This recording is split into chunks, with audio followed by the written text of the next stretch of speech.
Welcome to this edition of Canola TV, featuring the latest information on producing and marketing winter canola in the Southern Plains.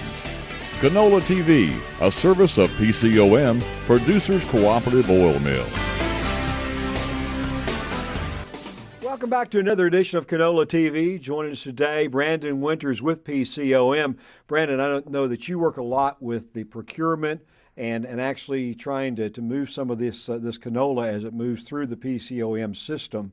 Right now you are crushing canola, right? That is correct. We are crushing canola from this last harvest, and right now things are going pretty well.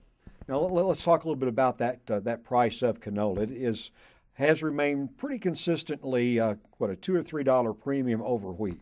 Yes, that is correct. We've seen it as high as about $5 a bushel higher in wheat this year and this summer, but right now it's probably running $3.5 to $4 higher than wheat. Tell me a little bit about, how are you figuring canola here on the Southern Plains? Knowing, obviously the much of the market has traditionally been well north of us. Sure.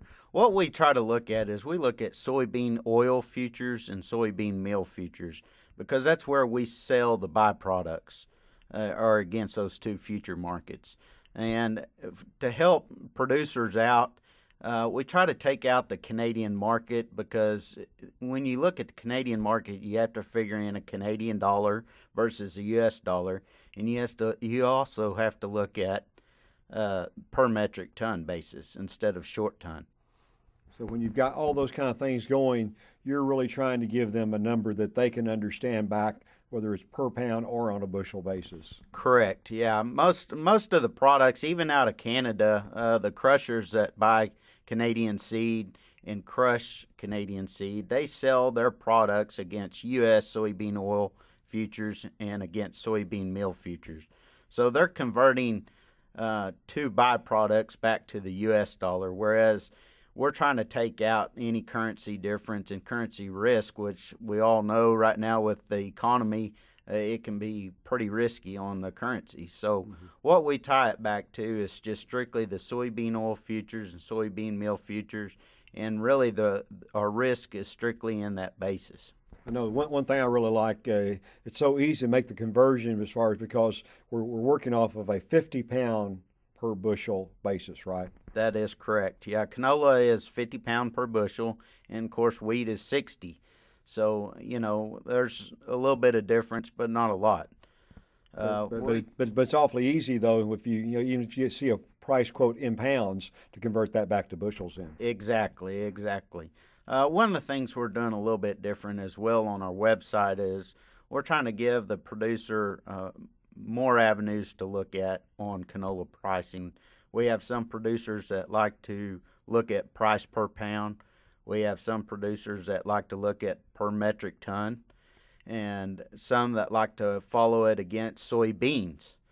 So we try to create a basis against beans, which is not really a preferred method in our books, but if it helps some of the producers out there, then that's what we're after to do, is to help them. And of course, as they look at pricing the 2012 crop, they can start looking at those options even now. Absolutely.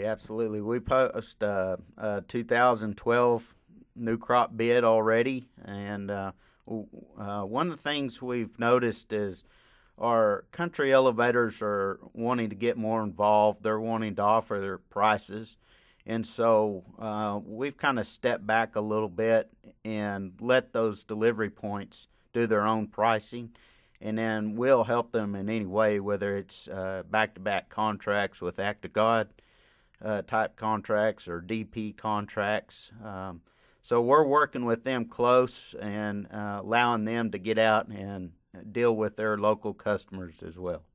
Okay. Appreciate your time today, Brandon. Brandon Winters joins us today from PCOM. For Canola TV, I'm Ron Hayes. Canola TV, a service of PCOM and produced by OklahomaFarmReport.com.